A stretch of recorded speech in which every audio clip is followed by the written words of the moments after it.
Sometimes, the people we trust the most are the ones who shatter us most deeply. Not with a blow, but with silence, distance, and abandonment. Rich billionaire left pregnant wife in the middle of nowhere, then filed for divorce. The next morning, Emily sat on the edge of a deserted highway, tears mingling with the dust on her cheeks, a single suitcase beside her. She watched as her husband Daniel sped away in his gleaming Tesla Model S, leaving her stranded with nothing but the clothes on her back and the baby growing inside her just 24 hours earlier. She believed she was living a fairy tale life, married to a millionaire who promised her the world. But now her voice trembled with disbelief, anger, and heartbreak as she whispered, "He just left me here." Little did Daniel know that fate was already plotting its payback.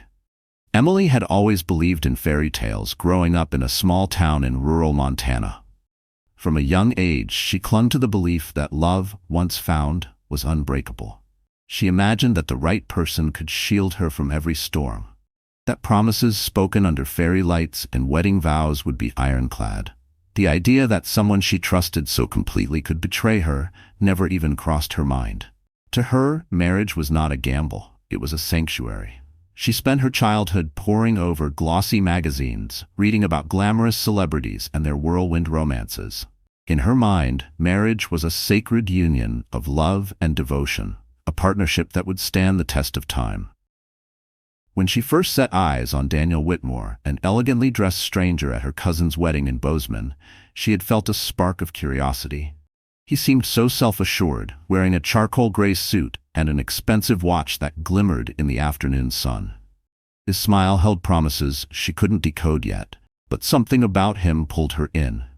Daniel's introduction was brief. That day, they exchanged pleasantries, clinked champagne glasses, and parted ways before midnight. But he found her phone number through a mutual friend, leaving her both surprised and secretly delighted when he called a week later. Their first official date was at a 5-star restaurant in downtown Bozeman. She arrived in a simple black dress and borrowed heels. He, in a tailored suit with a glimmering tie clip. The moment she slipped into the seat across from him, he reached for her hand. That single touch was all it took for her to tumble headlong into a world that felt far removed from her humble upbringing. In the following months, Daniel introduced her to a life of luxury she had only seen in magazines. Expensive dinners, lavish gifts, and spontaneous weekend getaways became the norm. Emily's heart soared each time he praised her beauty or slipped a new piece of jewelry onto her wrist. Yet beneath the sparkle, something about Daniel always felt guarded. She tried to shrug it off, telling herself that he was a busy entrepreneur juggling multiple business ventures. After all, he possessed a commanding presence in almost any room. People called him the Midas of real estate. The stories of his success were impressive. He had started flipping small homes in college before expanding into commercial properties across the West. By the time Emily met him, he was on every local under 40 success list. Their relationship heated up quickly. Daniel never liked small talk. Instead, he proposed sweeping ideas about the future. He wanted to marry early to have the quintessential trophy wife by his side at networking events, philanthropic galas, and industry conferences. Emily had never seen herself as a trophy. She loved reading, crocheting, and listening to country music. However, she couldn't deny how his attention made her feel. He seemed genuinely interested in her thoughts, her aspirations, and her dreams, or at least that's what she believed. One snowy evening, just 6 months after they met, Daniel proposed. They were at Big Sky Resort, near the mountains of Montana, warming themselves by the fireplace with cups of hot chocolate. He slid a breathtaking diamond ring onto her finger. Overwhelmed by the magic of the moment, Emily couldn't speak, but his voice was smooth like velvet on a cold night. "You're everything I've dreamed of, Em." The ring sparkled in the flicker of the flames, and she thought she was indeed living her own Cinderella story. They married 2 months later in a luxurious ceremony at the Gallatin Hotel in Bozeman, a real landmark venue known for its opulent ballrooms and old-world charm. The day was a whirlwind of white roses and crystal chandeliers, the kind of wedding that ended up in society columns. Emily's mother cried happy tears. Her father, wide-eyed at the extravagance, prayed that this grand love would last. For Emily, It was a turning point. Standing in front of 100 guests, she felt like the luckiest woman on earth. But even amidst the celebration, Emily noticed the faintest of cracks in Daniel's facade. He barked orders at the wedding planner and scolded a server who accidentally spilled champagne on the carpet. She told herself it was just the stress of the wedding. The very next day, they flew first class to Tahiti for their honeymoon, where Daniel showered her with attention and more gifts. Sitting on the beach, toes in the sand, Emily breathed in the salty air and thought, "This is what perfect feels like." Little did she know her happily ever after was about to morph into a nightmare that began with an unexpected pregnancy, leading to the day he left her at the edge of a dusty road and the heartbreak that followed. The first few months of married life continued like a dream, or perhaps more accurately, a mirage. Emily's world was a whirlwind of social events and philanthropic functions where Daniel took every opportunity to impress his peers. She found herself wearing designer gowns, sipping champagne with society's elite, and occasionally feeling lost amid the clinking glasses and polite laughter. Each time she looked at Daniel, though, her heart fluttered.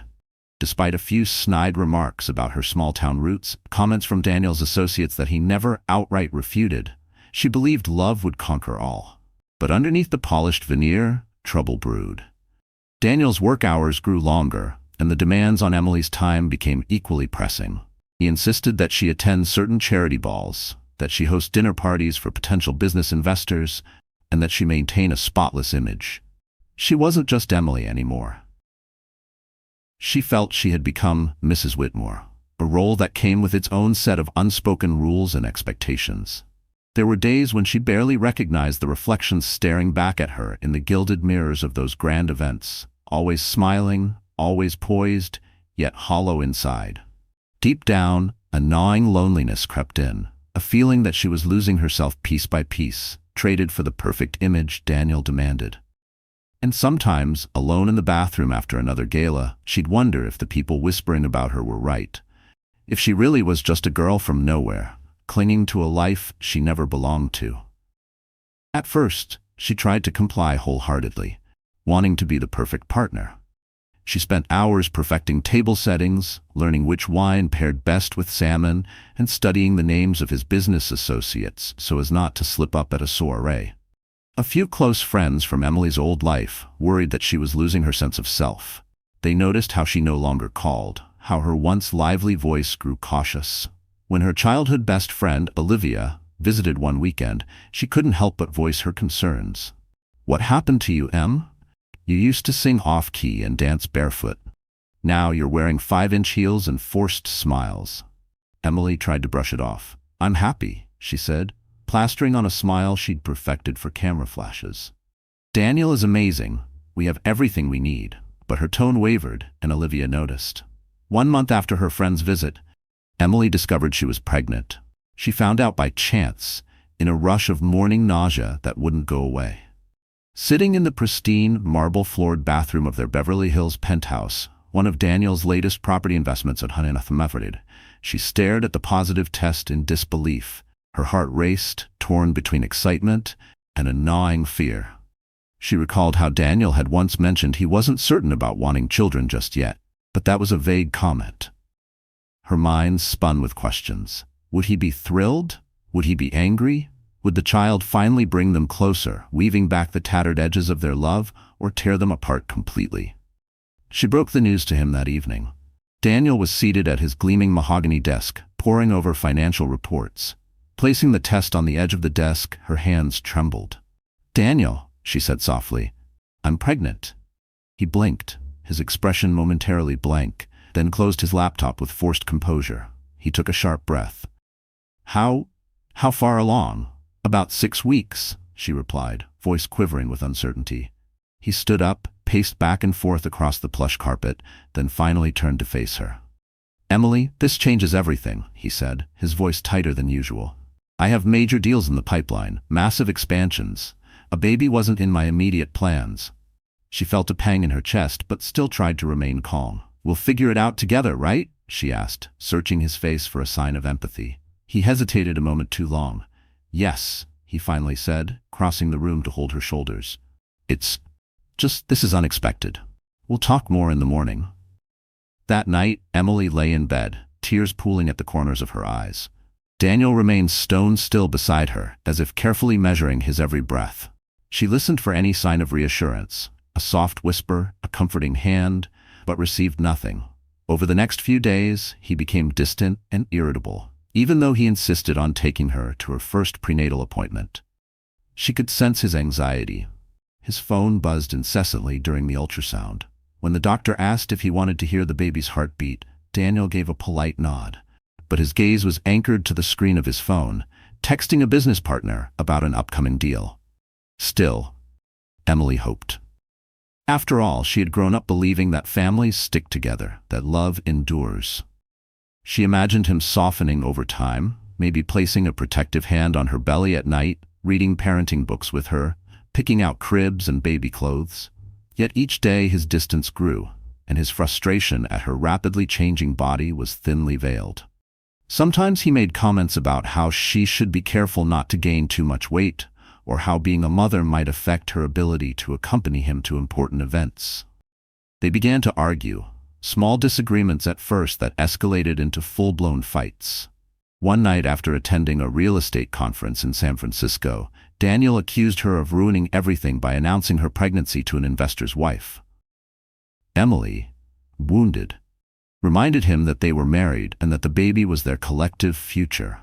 He stormed out of the suite, leaving her sobbing on the couch. When he returned hours later, she was still crying, eyes puffy and red. He offered no apology, only asked her to calm down and pull it together. She silently complied, a mixture of heartbreak and confusion. Swirling inside her, though the warning signs flashed brighter each day. She clung to the idea that marriage meant weathering storms together. She never imagined the storm would culminate in abandonment, and that her faith in love and loyalty would be shattered. So abruptly, a week after the San Francisco conference, Emily woke up early to a sudden craving for pancakes. She tiptoed to the kitchen, hoping to make breakfast for Daniel to rekindle some kind of closeness. As she stirred the batter, she clung desperately to a fragile hope that maybe, just maybe, a small gesture of love could remind them both of who they once were together. With each flick of the whisk, she whispered silent prayers into the cinnamon-sweet air. She carefully whisked the batter, thinking of how her mother used to say that the secret ingredient in a good pancake was a sprinkle of cinnamon and a dash of love. She plated the pancakes with fresh berries, warmed some syrup, and carried the tray into the bedroom. Daniel was on a business call. He mouthed a "not now" and waved her away. Feeling foolish, she set the tray on a side table. His voice was edgy as he argued with whoever was on the other end of the line, talking about financial shortfalls, investor hesitations, and a pressing need to close deals fast. Emily caught snippets of the conversation: speculation, possible lawsuits, something about a sudden dip in property values. It was an entirely different world, one that she had never truly been part of. After he hung up, Daniel's shoulders slumped. He glanced at the now cold pancakes. I have a crisis to handle," he said, voice strained. "I'm sorry for being short, but there's too much at stake right now." Trying to be supportive, she leaned forward and touched his arm gently. "I understand. Is there anything I can do?" "Just let me think," he snapped, immediately pulling away. He stood up and downed a cup of black coffee, ignoring the breakfast she had prepared. "I need to clear my head," he said. "I'll be out for a few hours." Emily watched him leave, her heart heavier than it had ever felt. The pancakes, now cold and forgotten, sat as a silent symbol of all her unreciprocated efforts. Proof that love, no matter how sincere, could not bridge a gap widened by indifference. Once again, the distance between them widened, and she worried that no amount of love could bridge it. What she did not realize was that his business was teetering on the edge. Her pregnancy, an unexpected variable in his carefully orchestrated life plan, seemed to compound the stress he was already drowning in. That afternoon, Daniel returned with a surprising proposition: a weekend trip to Redwood National Park. "We need to get away," he said, forcing a smile that reached nowhere near his eyes. "I need to think, and you could use some fresh air." Emily was stunned. She recalled how he had previously dismissed any idea of a nature trip, always preferring five-star resorts and glamorous hotspots. But if this was a chance to connect, she'd grasp it eagerly. Maybe the towering redwoods would remind them both of enduring strength. Maybe the clean air and quiet trails would help them rebuild their bond. Early that Saturday morning, they set off in Daniel's Tesla Model S, speeding out of Los Angeles before dawn to avoid traffic. Emily reclined in the passenger seat, a knot of anticipation in her stomach. She wished she could read his mood, but he kept his eyes on the road, responding to her attempts at conversation with monosyllables. She dozed in and out of uneasy sleep as the miles rolled by. By late afternoon, they reached a small town near Redwood National Park. Instead of checking into a cozy lodge, as Emily had expected, Daniel insisted they continue driving. She grew uneasy when the roads became narrower, the landscapes more remote. Giant redwood trees soon enveloped them on either side. The towering trunks and dense canopy felt both majestic and foreboding. "Are you sure we're going the right way?" Emily asked, noticing they had passed a sign warning that the next service station was miles away. Daniel said nothing, just tightened his grip on the steering wheel. Finally, he pulled off onto a dirt side road that led to a clearing. The car rumbled over gravel, slowing to a stop amidst the hulking trees. There was no sound except the whisper of a light breeze through the leaves. "Why are we stopping here?" Emily asked, her heart pounding. He took a long, deep breath, like he was gathering courage or suppressing something. "We need to talk," he announced, reaching into the back seat and pulling out her small travel bag. "Get out." Feeling an icy tremor of dread, Emily opened the passenger door. The immediate smell of damp earth and pine filled her senses. She noticed there was no one else around. No rangers, no hikers, not even a single passing car. Daniel dropped her bag onto the dirt and stared at her. For a moment, his expression was unreadable. "I have to go," he said, voice unexpectedly calm. "You have to go?" Emily repeated, her mouth dry. She waited for him to explain, to say this was a pit stop or part of some odd plan, but the pit in her stomach told her something else was happening.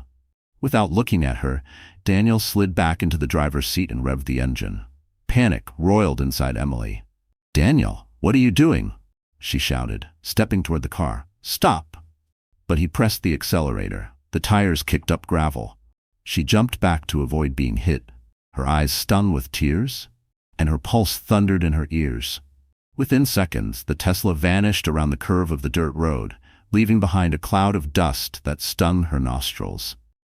She stood there pregnant and utterly alone, her mind reeling. "He can't really be leaving me here," she thought, refusing to believe it. The only sound was the faint chirping of birds in the canopy overhead. She reached into her pocket to call him, only to realize she had no cell service. Her voice trembled as she yelled for help, but the forest swallowed her cries. For the first time since she met Daniel Whitmore, Emily felt true terror. She was stranded in a remote area, miles away from civilization, and she had no idea what he planned to do next. Time seemed to slow to a crawl. Emily's legs wobbled as she tried to hold herself steady on the uneven ground. Her mind raced. Why did he leave? Did something happen in the business that caused him to snap? Is he coming back? A part of her wanted to believe this was a horrendous joke or a twisted test. Yet her instincts screamed that this was all too real. She was pregnant, stranded, and terrified. Despite the swirling panic, the old survival instincts she gleaned from her rural upbringing started to kick in. She might have spent her high school years daydreaming about city life, but she still knew how to navigate rugged terrain and read the environment a bit. There was no immediate solution, but standing still and hoping for rescue wasn't an option. She rummaged through her bag and found a half-empty water bottle, a light jacket, and a few granola bars. Thankful she had packed at least something. She steeled herself to find a main road. The only route she could think of was to go back the way they had come, hoping she wouldn't get lost in the twisting dirt roads. The forest around her was eerily still as she walked. The towering redwoods, majestic though they were, cast long shadows that further heightened her sense of isolation. Occasionally, she heard rustling in the underbrush. Maybe squirrels, rabbits, or who knew what else. She tried to keep calm by focusing on each step, each breath. Hours passed, her feet aching in the inadequate shoes she'd worn for a weekend getaway, never imagining a forced hike. Her mind reeled with a toxic mix of anger and heartbreak. Dusk approached faster than she anticipated. The forest canopy thickened, stealing the last glimmers of sunlight. She realized she wouldn't make it to any main road before dark. Reluctantly, she decided to find a spot to rest and conserve energy. She gathered some dry leaves, placed her jacket on the ground, and tried to create a makeshift seat against a fallen log. "I have to get out of here tomorrow," she told herself, clinging to determination. But as the night deepened, the temperature dropped. Emily shivered uncontrollably. Every time she closed her eyes, she imagined Daniel's face, stoic and distant, driving off. The memory ignited a wave of fury. How could he do this? Then sorrow overtook anger. What did I do wrong? Why wasn't I enough? She alternated between tears and trembling, occasionally nibbling a granola bar to keep her strength up. At one point, exhaustion overwhelmed her, and she slipped into a fitful sleep. Somewhere in the middle of the night, a sudden noise jerked her awake. Footsteps approached, accompanied by the glow of a flashlight beam piercing the darkness. Emily's heartbeat roared in her ears, fear spiking. Then she heard a gentle voice. "Ma'am, are you okay?" a man called out. "I'm Ranger Scott from Redwood National Park. I was on patrol and thought I saw a figure off the trail." Hope surged in her chest. "I'm here," she cried out, struggling to stand. The ranger shone his light on her pale face and trembling form. "You're not supposed to be out here alone this late," he said, concern etched into his features. He offered her a hand and helped her up. "Are you hurt?" She shook her head, tears welling up again. "My husband? He left me. I'm pregnant." The words came out in a broken sob. Ranger Scott's concern turned to alarm. He radioed for assistance. Within an hour, an all-terrain park vehicle arrived to transport her to the ranger station. Emily found herself wrapped in a warm blanket, sipping hot chocolate, tearfully explaining her ordeal to a female park ranger who took her statement. "Do you know why he left you here?" the ranger asked, trying to piece together the bizarre puzzle. "I don't know," Emily admitted, her voice still quivering.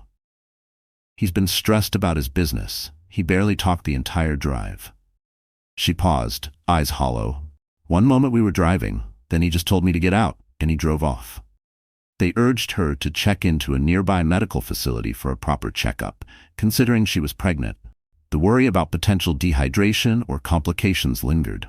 The kind rangers gave her a ride into the nearest town with a clinic. Exhausted, Emily let them handle everything. She felt like a leaf caught in a storm, helpless and battered by forces she never saw coming. At the clinic, a sympathetic nurse named Julia took her vitals and arranged for a scan of her baby. Emily's eyes stung with tears when she saw the little shape on the ultrasound. At least her unborn child seemed unharmed, even though her body still shivered from the night's cold. Relief flooded through her for that one blessing.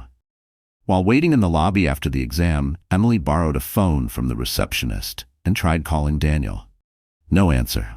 She left messages, texts, and emails that would go unanswered. It wasn't until dawn that she discovered through a frantic call to a mutual acquaintance the shocking truth. Daniel had returned to Los Angeles at sunrise and had already filed for divorce. Emily stared at the phone in disbelief. The voice on the other end belonged to Gregory Hayes, a junior associate at Daniel's real estate firm, who had always been cordial to her at parties. He was breathless with shock. "I don't know what happened, Emily, but Mr. Whitmore flew back in early this morning. By 9 o'clock, the entire office was talking about how he filed for divorce. No one even knew you two were having problems." Her thoughts reeled. Within the span of 24 hours, she had been abandoned in a forest, discovered by a park ranger, and now learned that her husband of less than a year had filed for divorce. It felt like being struck twice by the same cruel lightning. Once when he left her by the trees, and now with the cold finality of legal papers. A deep, raw hurt burrowed into her chest, more vicious than anything she had ever known. Pregnant or not, he's done with me. The cruelty of it stung like a physical blow. She tried to gather herself, pressing a shaky hand to her abdomen. "Gregory, please, can you at least tell me if my things are still in the penthouse?" Gregory paused. "I'm not sure, Emily, but rumor has it that Mr. Whitmore changed the security codes. He's telling people you'll be served with papers soon. It felt like the floor had vanished beneath her.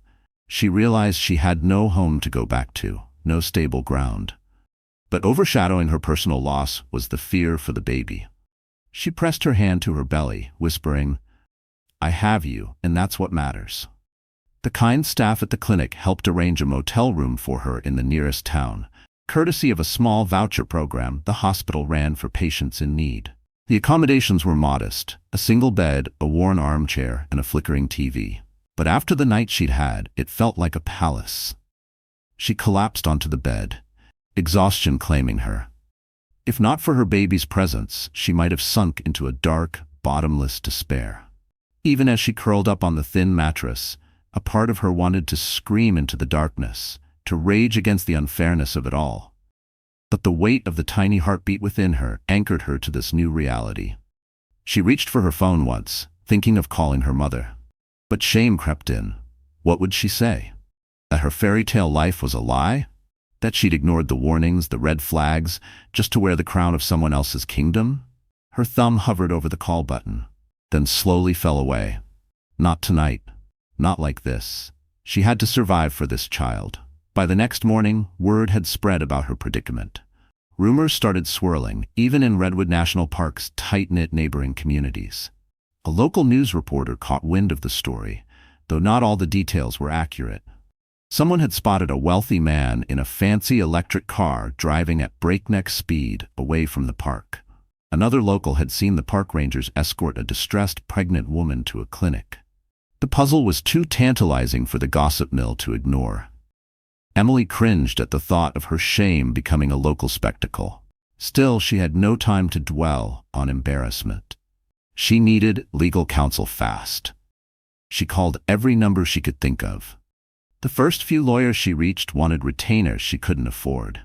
Then, through a stroke of luck, she found a small law firm in the area that specialized in family law and took on pro bono cases for those in dire need. The firm, Quinton Farley, wasn't on par with the massive corporate law offices that Daniel had at his beck and call, but it was her only hope. That same afternoon, she arrived at their office, a converted Victorian house with creaky floors and a friendly receptionist.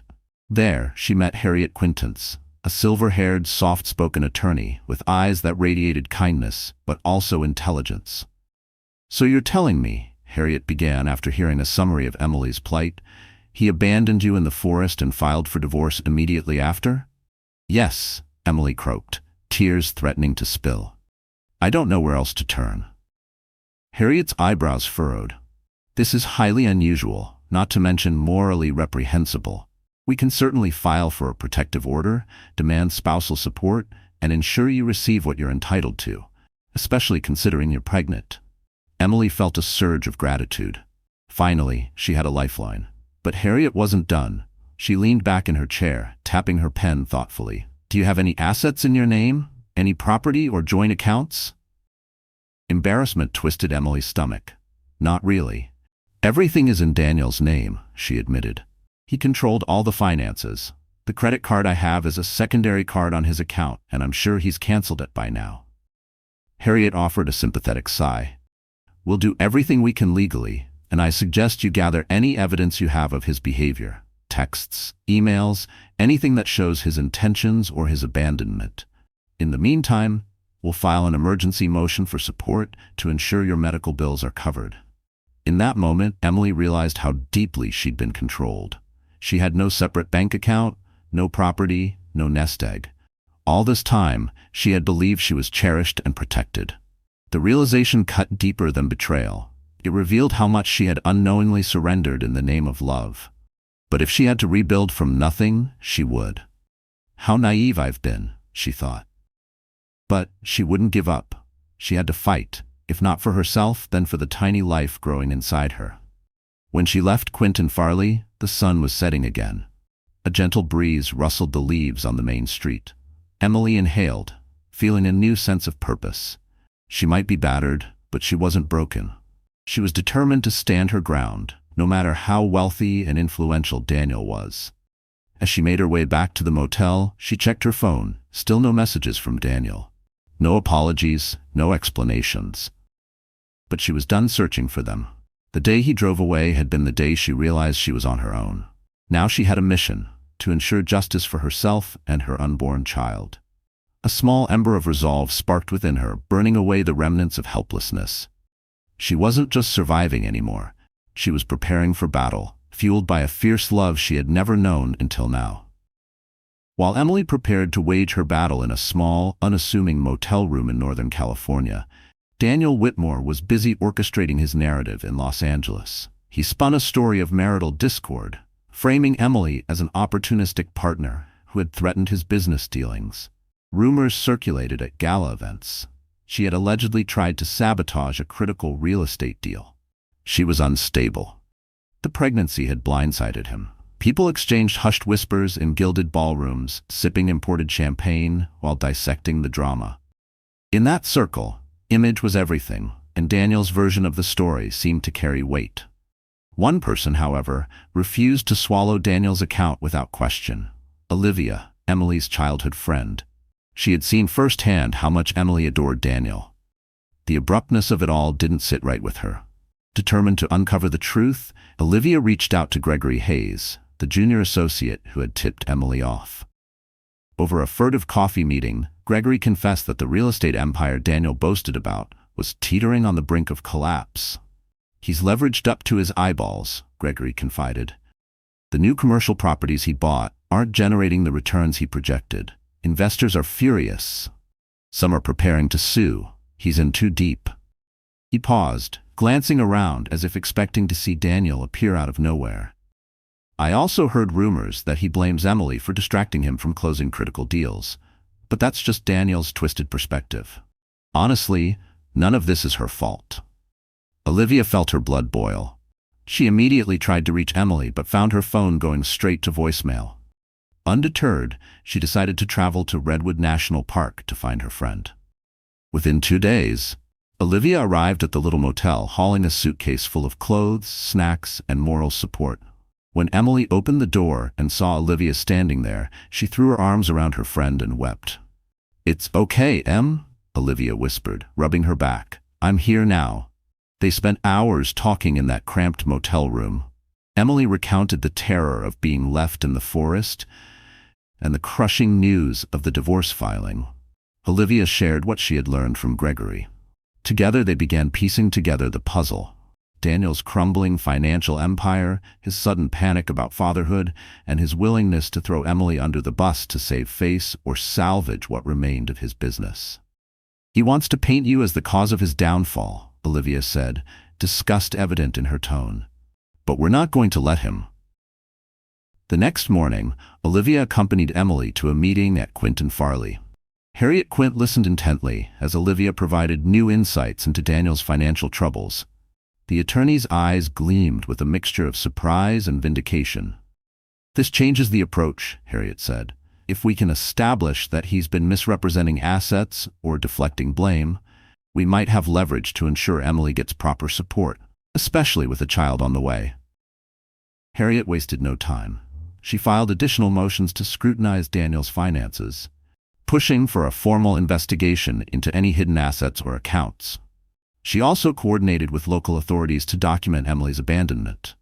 Abandonment under these circumstances, especially with a pregnant spouse, could hold significant weight in divorce proceedings, even in a no-fault state. Meanwhile, Emily found unexpected solace in Redwood National Park. In a twist of poetic irony, the place where she had been left to fend for herself was also where she found her inner strength. Each morning, she walked along the edge of the park's trails, inhaling the cedar-scented air, letting the towering redwoods remind her that life endured storms far more brutal than her own heartbreak. The quiet majesty of the trees seemed to whisper encouragement with every step she took. "You are still standing. You are growing. You will thrive." The park rangers who recognized her from that fateful night often waved and asked how she was doing. Their kindness was a balm on her wounded spirit.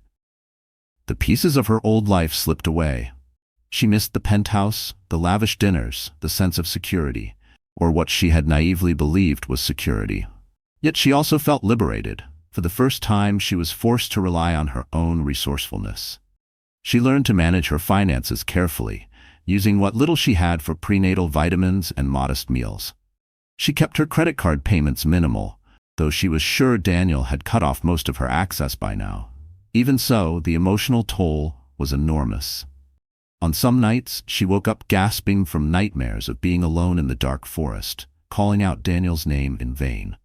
On others, she'd dream of the baby, imagining a tiny hand curling around her finger, only to awaken tearful and disoriented. Yet each time she felt her child move, a flutter in her belly, she remembered her purpose. This baby deserved a chance at life, unburdened by fear and abandonment. Olivia did her best to cheer her up with small acts of kindness, bringing fresh flowers to decorate the motel room, playing Emily's favorite country songs, even filming silly vlog-style videos to lighten the mood. Emily would often blink back tears of gratitude. She might have lost her husband, her home, and her illusions, but she had not lost true friendship or her own willpower. As the weeks rolled by, Harriet's legal actions began to escalate. Court dates loomed. Daniel's legal team responded with threats, claiming Emily was unfit to demand spousal support or to keep custody of the unborn child. They painted a picture of a manipulative gold digger who only married Daniel to claim his fortune. The audacity of these accusations angered Emily, fueling a fiery determination within her. She was done being meek. She would fight back, not just for herself, but for her baby's future. And while legal papers flew back and forth, another battle was quietly brewing. Daniel's empire was crumbling, and he was about to discover just how vicious karma could be. The first public sign of Daniel's unraveling came via a devastating headline in the Los Angeles Times. Real estate mogul Daniel Whitmore faces potential lawsuit over fraud allegations. It appeared that at least 2 major investors claimed he had misled them about profits and valuations. The article hinted that more investors might follow suit. Overnight, his name turned from that of a celebrated up-and-comer to a disgraced businessman on the brink of scandal. For Emily, seeing that article brought a conflicted mixture of satisfaction and sorrow. She took no pleasure in watching a man she had once loved being publicly taken down, but she couldn't ignore the fact that his empire's decline was poetic justice for the way he'd treated her, especially leaving her pregnant and alone in Redwood National Park. And yet, as comments online speculated cruelly about her motives, she couldn't help but flinch at one particular remark. She probably planned this from the start. The words stuck in her chest. She had never asked for any of this. Still, some shadows of old doubts resurfaced, whispers she'd overheard at galas, murmurs that she was a pretty distraction, not a real partner. Now those whispers were headlines. Meanwhile, Harriet Quint pressed forward with the legal case against Daniel. She wrote letter after letter to his attorneys, demanding to know how he planned to provide for his pregnant wife. Yet the only response from Daniel's side remained combative. They insisted Emily was no longer a relevant party, a phrase so callous it left Emily stunned. Then one day, Harriet received a tip from a contact in the real estate world. Daniel was preparing to liquidate several properties under his name, possibly to stash away any proceeds and keep them out of reach during the divorce. In a race against time, Harriet filed an emergency injunction, hoping to freeze his assets and ensure Emily's rightful share wouldn't vanish. As the legal drama intensified, Emily's personal life took an unexpected turn. She had managed to find a short-term administrative job at a local nonprofit that assisted underprivileged families. It didn't pay much, but it provided her with a sense of routine and purpose. The staff welcomed her warmly, and she often found herself connecting with struggling mothers who recognized her own quiet determination. She kept her situation private, not wanting to gossip about her estranged millionaire husband. Instead, she focused on the tasks at hand, drafting proposals, organizing small charity events, and found solace in helping others. The Redwood community embraced her too. She made new friends who didn't care about her connection to wealth or status. An older couple who ran a diner near the motel, Mr. and Mrs. Thompson, treated her like family. She began to feel that perhaps this quiet, grounded life was more real than the glitz and glamour she'd left behind. One crisp morning, while sipping tea at the diner, Emily got a call from Harriet's office. The tone of Harriet's voice signaled that something big had happened.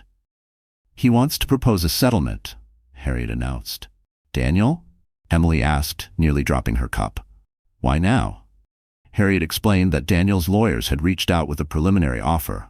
They wanted Emily to sign a non-disclosure agreement in exchange for a sizable sum, enough to cover basic living expenses and medical costs. But there was a catch. The settlement demanded that Emily relinquish any claims to Daniel's current or future assets, accept a no-contest divorce, and most horrifically, renounce parental rights to the child once it was born, if Daniel chose to claim custody later. Emily's stomach turned. "That's insane," she whispered, her voice laced with anger. "He abandons me, then wants me to give up the child?" Harriet's reply was calm but resolute. "We'll reject this. It's insulting. However, we need to be prepared that he might escalate." Sure enough, the next day, a letter arrived for Emily at Quint and Farley. It contained explicit threats disguised as legal jargon. Mention of defamation, countersuits, statements that suggested Emily was unstable, references to evidence that might paint her as unfit to be a mother. The letter even included a flimsy claim that the baby might not be Daniel's. "It's absolutely disgusting," Harriet fumed, slapping the document down on her desk. "He'll throw anything at the wall to see what sticks. We'll respond in kind." Despite Harriet's unwavering support, Emily felt her courage waver. She called Olivia that night, her voice shaking. "I'm terrified. What if he somehow convinces a judge I'm an unfit mother? I have no money, no steady home. It's his word against mine." The thought gnawed at her, burrowing deep into the fragile hope she had been nurturing. What if all her strength, all her truth, wasn't enough against the weight of Daniel's lies and wealth? Olivia's response was firm. "Then we'll prove otherwise, Em. We'll show the world who he really is. You're not alone. You have me, Harriet, and everyone who knows the truth."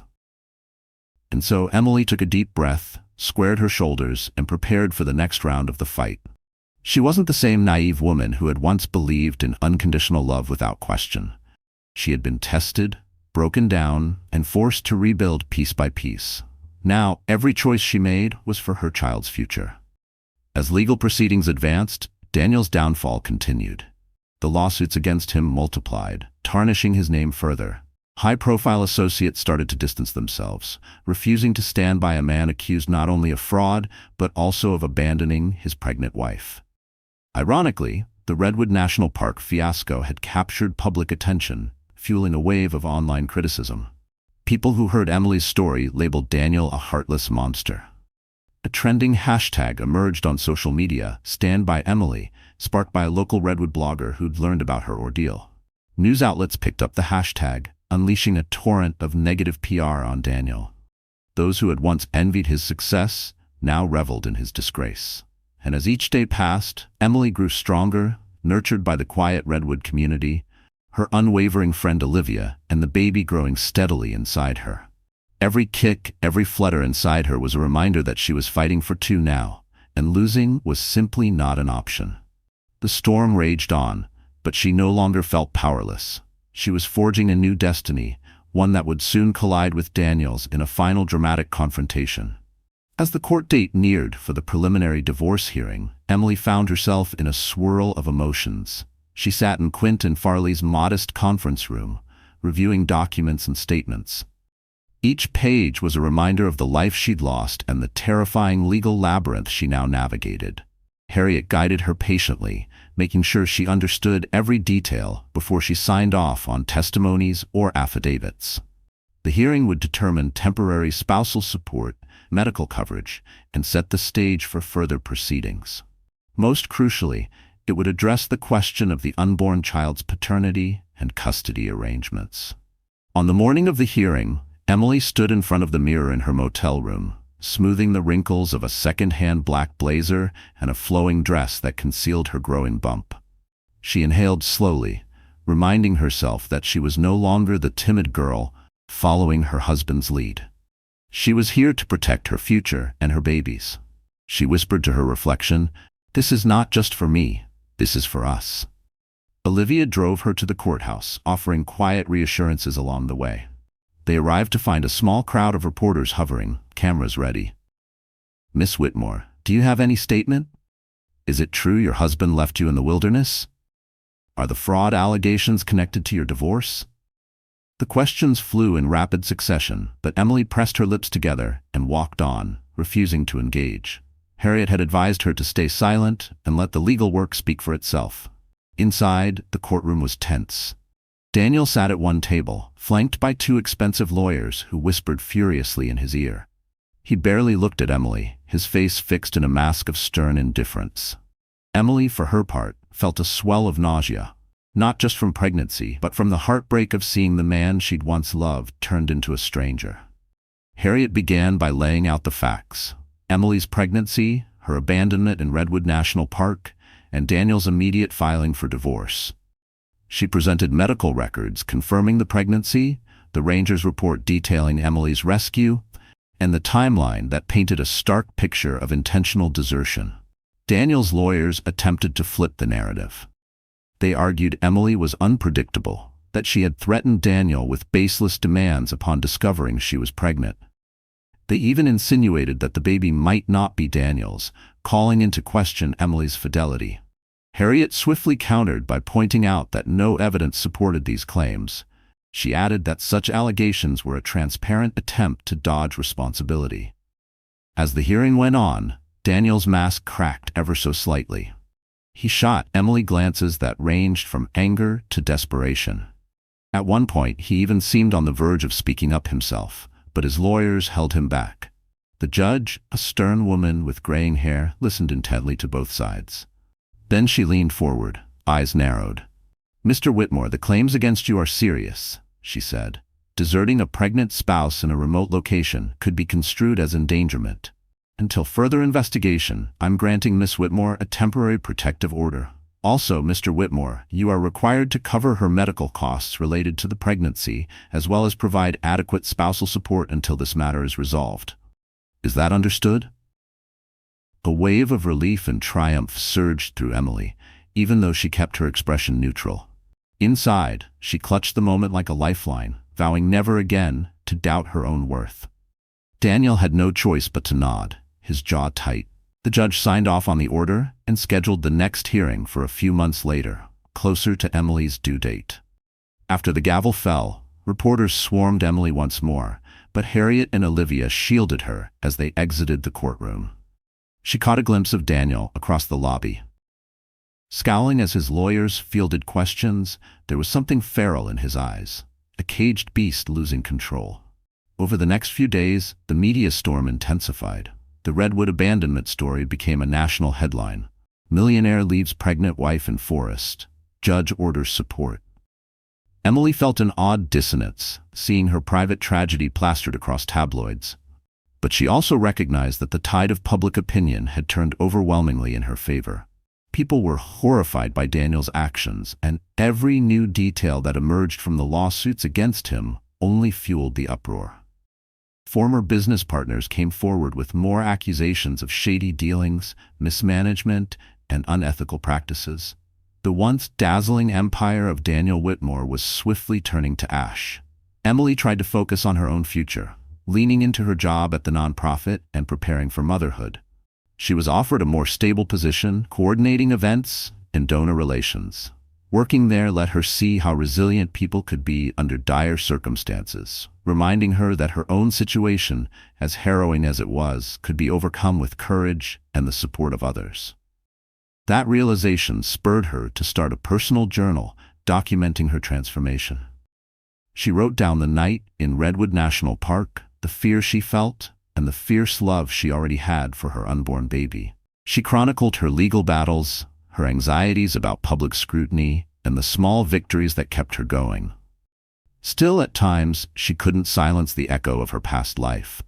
The cold marble under her feet in the penthouse bathroom, the glittering silence of Daniel's dinners, the quiet looks from strangers now reading her story in headlines. She sometimes wondered if her name meant pity more than strength. But she kept writing, kept breathing, kept choosing tomorrow. One evening, Harriet called with an update. "We've discovered some questionable transfers in Daniel's accounts," she explained. "He might have been funneling money into offshore assets. If we can prove this, it'll strengthen our case for a fair settlement." Emily clutched the phone tighter. "Good. I want him to be held accountable, Harriet. I want him to realize that money and power don't give him the right to discard people like trash. He's learning that lesson the hard way, Harriet said softly. But be prepared. He's wounded, and wounded people can lash out. Emily knew that was true. She braced herself for whatever Daniel might try next, because even as the public outcry mounted and legal pressures boxed him in, she sensed he wasn't done fighting. And she wouldn't be safe until the final verdict was in. Regardless, she felt stronger than ever. The redwood trees swayed under the night sky, a silent testament to nature's resilience. She thought of how their rings told stories of storms weathered and fires survived. I'm weathering my storm, she told herself, and I will survive too. Life can change in an instant. Emily had learned that the hard way. But in the months following the preliminary hearing, she discovered that life could also change through small, persistent steps forward. Her belly grew, and with it, her sense of hope. She found a modest apartment above a bookstore in the same small town near Redwood National Park. The landlord, an older woman named Agnes, greeted her warmly. I've heard about your situation, she said, refusing to gawk or pry. We've all got tough stories, dear, but you're safe here. The apartment wasn't luxurious, just a cozy bedroom, a living area, and a kitchen that overlooked the town's main street. But it was hers. The first place that felt like a genuine home. On weekends, Emily volunteered at a local shelter for expectant mothers. Some recognized her from the news, and she used her experiences to comfort others who felt betrayed or abandoned. She spoke of resilience, even though she sometimes struggled with her own doubts at night. She realized that each time she offered words of encouragement, she was also offering them to herself. At times, she worried if she was pretending too well. Some nights she'd curl up, whispering lullabies into the dark, not for the baby but for herself. It wasn't weakness, it was the quiet ache of someone still healing. Meanwhile, Daniel's world was collapsing at a bewildering speed. Newspaper reports detailed multiple lawsuits alleging fraud and breach of contract. A federal investigation was rumored to be underway, examining whether Daniel had falsified property values. People who once flocked to his lavish parties now deleted his number and avoided him in public. Ironically, his spectacular fall from grace only seemed to add to the wave of empathy and support that poured toward Emily. Despite that outpouring of public sympathy, the legal process remained grueling. Harriet continued to uncover more evidence that Daniel had been funneling assets into hidden accounts. He still tried to fight back, filing counterclaims in an attempt to stall or intimidate. One claim asserted that Emily was an unfit mother because she lacked the financial means to care for a child without Daniel's support. Another claimed she abandoned the marriage when she refused to move back in with him. A blatant lie that disregarded the fact he had literally left her in the wilderness. But each time Daniel pressed a false narrative, Harriet countered with cold, hard evidence. The protective order remained in place, and the judge issued a stern warning that if Daniel continued to harass Emily or file frivolous motions, he would face contempt charges. Eventually, Daniel's legal team tried a new tactic. They reached out privately to Harriet, suggesting a more amicable settlement. They proposed a lump sum payment to Emily in exchange for dropping any further claims and signing a strict confidentiality agreement. This time the amount was even larger, enough to provide for Emily and her child for many years. But it also came with a demand. Daniel wanted no claim to the child. He wanted to wash his hands of them entirely. Late one night, Harriet and Emily sat together in the law firm's conference room, reviewing the settlement offer. Emily ran her fingers over her growing belly, tears brimming in her eyes. It's more than enough to make a fresh start, Harriet said gently.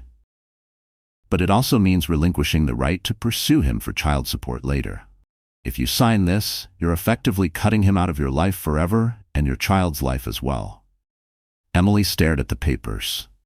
It was surreal. The man she had once adored, who had promised her a fairy tale marriage, was now willing to pay her off just to disappear. The very ink on the contract seemed to scream abandonment, an echo of tires on dirt, of silence where vows had once lived. Part of her quivered with rage. Another part felt an unexpected tinge of relief. Life would be simpler if he was gone for good. Yet there was a bigger question. Did she want Daniel Whitmore to have any legal foothold in her child's life? Could she trust that he wouldn't show up years later, demanding custody or interfering out of spite?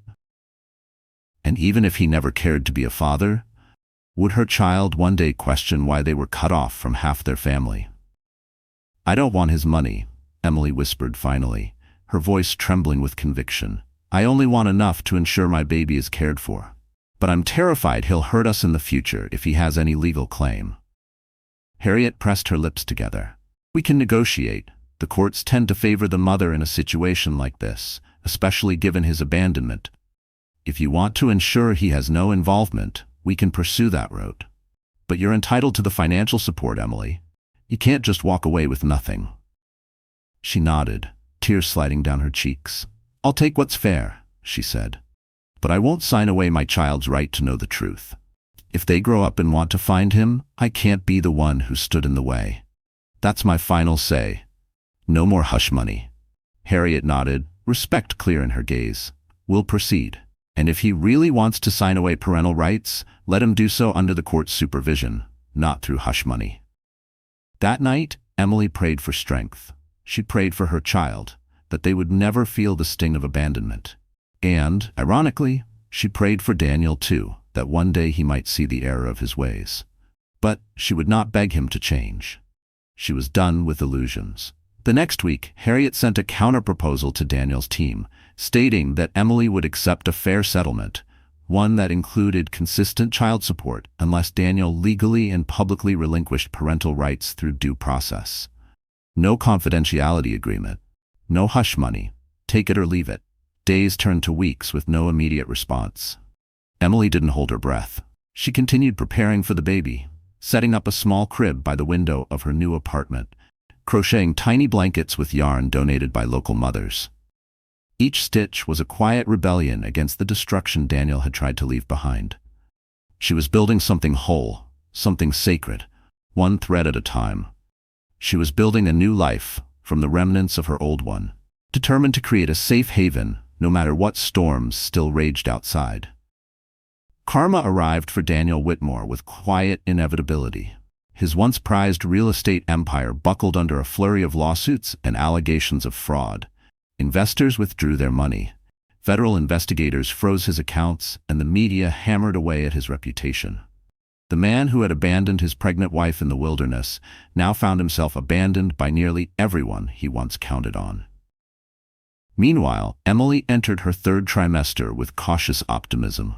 She'd secured a modest apartment above a bookstore and continued her work at the local nonprofit. The Redwood community rallied around her, providing emotional support and small tokens of kindness. Though she kept up with the legal proceedings thanks to Harriet's diligent efforts, she tried not to let them overshadow her preparations for motherhood. Then, late one stormy night, Emily went into labor. Olivia rushed her to the hospital, where a challenging but successful delivery ended in the cry of a healthy baby boy. Holding him in her arms, she felt a flood of relief and unbreakable love. Shortly after the birth, Daniel attempted to visit the hospital, possibly to polish his image or cling to some paternal claim, but the protective order kept him out. Within days, Harriet arrived with news that Daniel had officially relinquished his parental rights and finalized the divorce settlement. Perhaps it was a desperate move to avoid further legal trouble, or maybe the gravity of his wrongdoing had finally sunk in. Either way, he made no further attempts to contact Emily or his child. With that, the chapter of Daniel Whitmore came to an end. Emily took her son home to a new life, free from the shadows of deceit. She had discovered her own resilience and reclaimed control of her destiny. While Daniel's name continued to surface in scandalous headlines, she no longer felt any fear or regret, only a deep gratitude for her second chance. The redwood trees stood tall outside her window, reminding her that even the fiercest storms eventually pass, leaving growth and renewal in their wake. And so ends the tumultuous tale of a millionaire who left his pregnant wife in the middle of nowhere, only to see his empire crumble under the weight of betrayal and deceit. Life granted Emily the sweet reward of a fresh start, wrapped in the miracle of her baby boy's smile, and showed Daniel that no amount of money could shield him from accountability. Dear friend, Sometimes life doesn't crumble to punish us. It crumbles to reveal the strength we forgot we carried. Emily's journey reminds us of a timeless Stoic truth. We cannot control what others do, only how we respond. Betrayal, loss, abandonment, none of these could break her spirit. Instead, they forged it into something unshakable. When the world turned its back, she chose to stand taller. She chose love over bitterness, hope over fear. Remember this: storms don't last forever, but the courage you show in surviving them will define you for a lifetime. If this story touched your heart, we'd love for you to like, share, and subscribe to our channel. It helps us reach more souls who need a reminder that no matter how dark it gets, resilience always shines through.